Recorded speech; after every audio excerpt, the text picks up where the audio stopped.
Welcome to Lifestyle Solopreneur, the community for entrepreneurs who put lifestyle first. Join your host, Flavia Barris, as she interviews successful lifestyle solopreneurs and shares ideas to help you find the perfect balance between lifestyle, business, and self.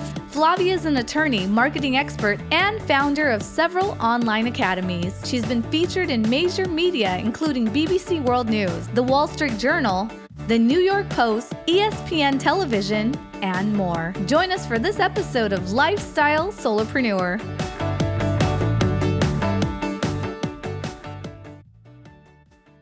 Hey, Lifestyle Solopreneurs. Today we get to speak with Adam Goldman. Adam runs a franchise matchmaking agency called FranchiseCoach, where he connects investors with pre-screened franchises in 75 industries. This is a free service for potential investors. Welcome to the show, Adam. Thank you so much, Flavia. I'm excited to have you here because we focus on entrepreneurship, but also lifestyle entrepreneurship. And I think the world of franchises offers a lot that aligns with some of these goals. So I'm just curious, how did you end up here? What's your background? You are now that coach, the guy that people come to when they're franchise curious, or they want to know what's out there. They want to know maybe what franchise might be the right one for them. So give us a little background on how you ended up here. Great question, Flavia. So I hear that you're in San Diego, and I actually was in California, went to school at UC Berkeley, go Bears, went to there for my MBA for Haas. And when I graduated from Haas in 2004, I just didn't know what I wanted to do next. So I had a business running in Europe, and that went really well. And then when I went back to the United States, started a real estate investment company after the pandemic. And I went to a franchise coach that was recommended by a friend in the late 2000s. And she's, hey, you should look at these brands here. And one of the things that she gave me was an office cleaning master franchise. And it just matched what I was doing very well, or my skill set. I speak a little bit of Spanish. A lot of my franchisees were Spanish speakers. It was something where I could create it from scratch. I was finding buildings for my franchisees to clean, and also going ahead and finding these franchisees as well that would clean those buildings, and built that up into a pretty significant business. And then what happened is that the person that owned the region next to me decided to give me an offer for my location. And I said yes. And so what happened, I was just in this situation where I didn't know what I wanted to do next again, and stumbled into franchise coaching. And I just really like that, and recruiting. I've been doing it now for 7 years. We've matched about 140 investors with about 280 different concepts. In recent years, it's about 30 matchmaking or 30 matches per year in 60 territories. So the past couple of years. And I just love making good matches for people. And so franchises, before we talk about the matchmaking aspect of it, let's just boil it down for anyone listening and tuning in who just doesn't really know anything about the franchise world. What is like a franchise business, and who are the people investing in these? Such a great question. And look, there's a misconception in my industry, Flavia. When people hear franchise, they think McDonald's, they think hamburgers, they think owner operator, right? I work with brands in 75 different industries. And when I talk about 75 different industries, I'm less focused on the widget and more focused on what these different brands can do for investors. So there's also a spectrum, anything from something where you're an owner operator, where you have to you're buying a job in many ways, which is nothing against that. But there are also things on the other side of the spectrum where it's not necessarily absentee like a mutual fund or index fund, but it's something that's semi-absentee where you can run the business with managers and have it running on the side. So who are the people who are attracted to having a franchise, owning a franchise, exploring this world? It is, again, a spectrum, right? So avatar is anyone from their 20s all the way to their 60s. And that's really the range of people that have invested. That's a pretty big, broad range. It is a very broad range. It is predominantly male, right? But there are a lot of women that are buying franchises as well. Lots of couples, I would say. And the kind of overarching theme, Flavia, is people that are in corporate America that kind of want an exit plan. Or maybe their career in corporate America has ended too soon because of a tech layoff. We've had a situation in the past couple of months where there were more layoffs last month than any time before 2009, even more so than during the pandemic.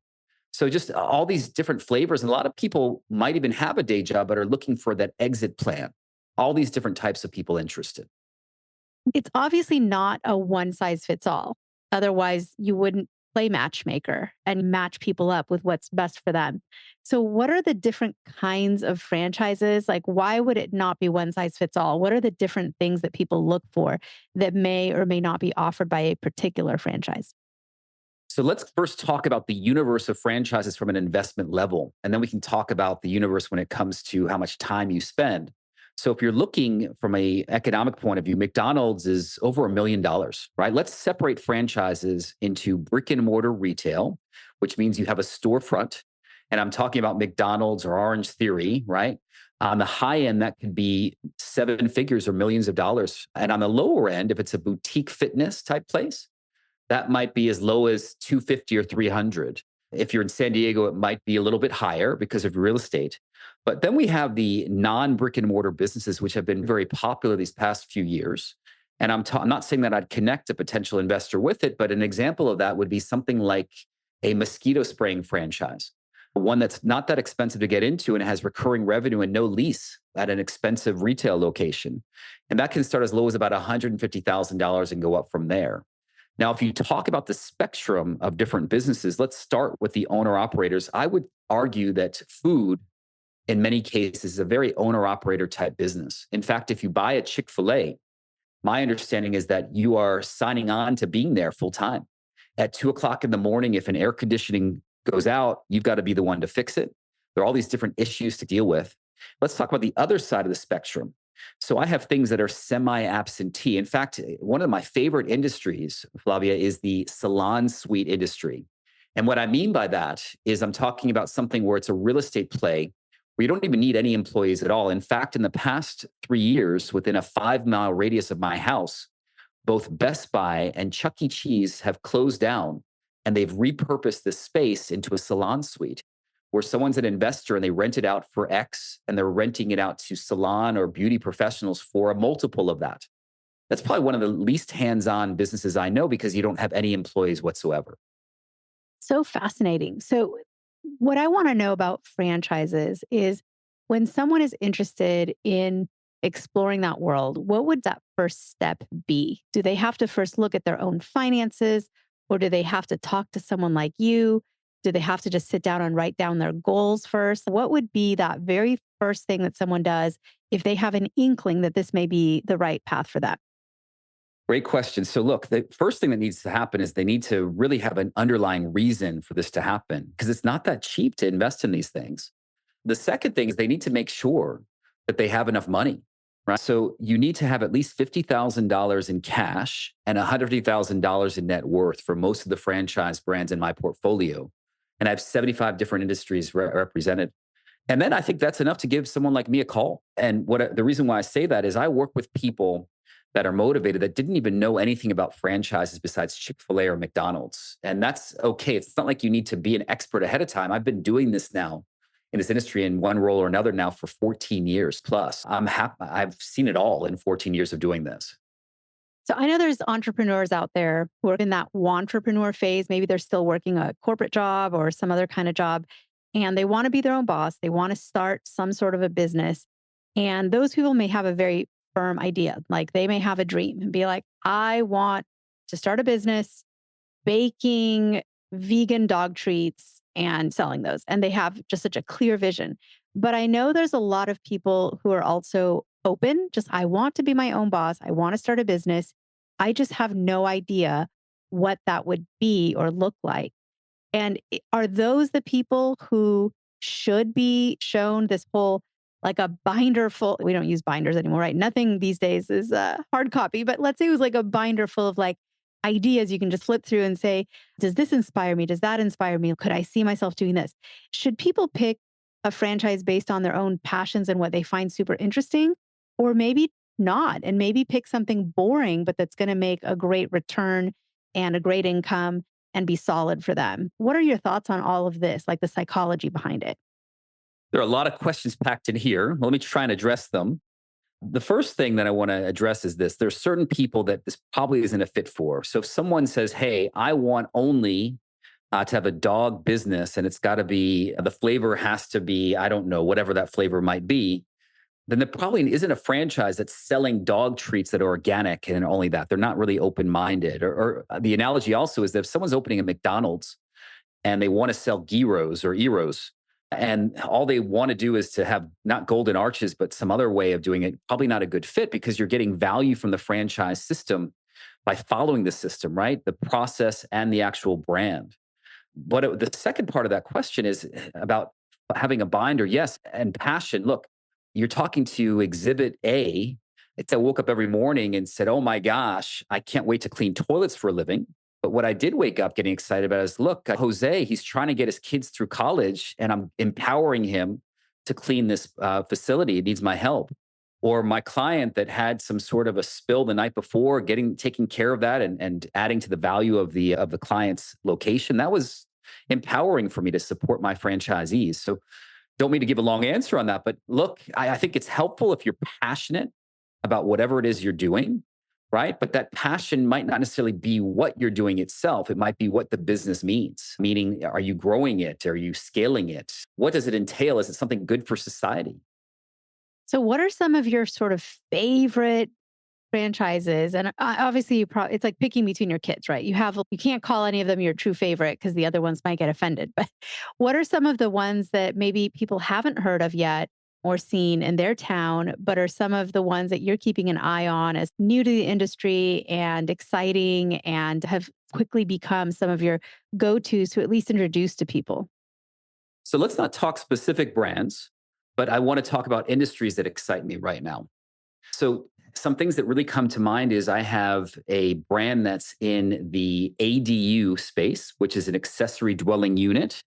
It's just like a situation where you can have a tiny like home on your property, either for your in-laws or an Airbnb, where you'd be able to have that there. And I think that's the trend that we're seeing right now. Different municipalities are giving subsidies for people that go ahead and put these on their house. So there's kind of economic incentives for this as well. I think that's an interesting place. The other thing that's really interesting for me is a trend. I really like medical light. And what I mean by that is I'm talking about things where you don't need very expensive liability insurance, but it's like taking inefficiencies of medical and allowing business people to run a medical office. So the one area that I really like right now that's very hot and hip when it comes to health and wellness is in the idea of metabolic health. I was watching the NCAA and I saw something about Hims, right? And I'm the kind of person that probably wouldn't be buying testosterone in the mail.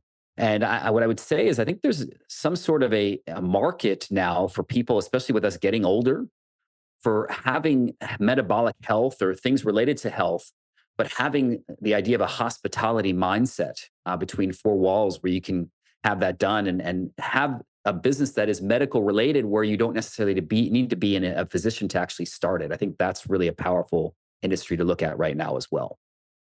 So the next question is controversial because I know a lot of people who categorize multi-level marketing like MLM companies, as well as it's also called network marketing, right? This would be your like Avons or Mary Kay in the cosmetic world. And there's a few others that the business model really is based on you buy product, you resell it, you recruit people under you to do the same thing. So I'm curious for people who are like, does that all fit in the same universe? Are MLM and a franchise basically the same thing? I'd love to hear an expert like you who's in that industry dispel any myths or point out anything to the layperson on the differences, if any, between multi-level marketing network marketing companies, as opposed to a franchise company. Great question. So I'm not an expert on MLMs. I've been exposed to it over the course of 20 or 30 years. What I can tell you is that my understanding is that the difference between those two is that a franchise business, it's really your own business, right? When you go into an independently owned Chick-fil-A or McDonald's, or you have someone that's servicing your house, maybe they're from some sort of water restoration company, it's truly their business, right? And so they are paying royalty fees and franchise fees. But, and that, look, that can be expensive, right? Everyone needs to decide whether or not that's worthwhile for them. My understanding of multi-level marketing, nothing against it, it works for certain people, but my understanding is that it's more like a situation where the business is actually finding new people, right? Almost just trying to get more and more people that are involved. And I think there's a really big difference between these two. That would be my answer to that question. And do you think being a franchise owner, being a franchisee becomes addictive? Do you see people becoming sort of serial franchisees where they start one business and then because they've set it up that they're not working in the business so much as behind the scenes and just more of the ownership and top management level, do they then turn around and start more businesses? And if they do, they tend to stick it to the same one, maybe new territories? Or do you see people saying, hey, show me something completely different from what I'm doing now? I've seen all the above, right? I've seen people come in and actually buy two businesses that are just not related to one another. I had an investor last year buy a service company and a swim school, right? So that's very different. I've also had situations where people buy one and they can't get enough of it. They have scale, right? They figured out this business. They want to buy more businesses, right? Or more territory, excuse me. So I've seen people buy disparate businesses. I've seen people try and scale their own business. Look, one of the things that I go through in my process, which is a very comprehensive process, is to figure out if how important scalability is for people. Some people want a lifestyle business, and that's okay as well. And then for someone who knows what they want to do, and I actually had a friend, a good friend, do this. So I won't call out the exact industry. I don't want to call her out or anything, use her as a not anonymous example, but let me think of a different industry. But so let's say she wanted to start a yoga studio and she had approached some franchise brand and they had a great yoga brand and they had a yoga franchise she could have purchased into and her territory was available and it would have been great. But then she decided last minute, I'd rather take the money that I would pay to the franchise brand and I'd have to follow all the rules. Maybe I want to deviate a little bit. Let me just do my own thing. Let me open a yoga studio and see what happens.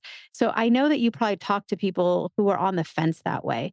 What are some of the benefits of choosing to go on your own versus choosing to go the franchise road? No royalty fees, no franchise fees, right? And what I would say, Flavia, is that look, everyone's different, right? But a lot of people I talk to that invest in franchises, they say to me, look, Adam, I'm so excited that I did this because I've saved so much money and all the mistakes I would have made if I did this on my own. In Gerber's book, called The E-Myth, he talks about how when people don't have process when they start something and how they tend to underestimate how important process is, then they wear all these different hats. So that's my take on that. I agree with that. And here's my view because I've seen people go through this when they become entrepreneurs. I work in the legal field.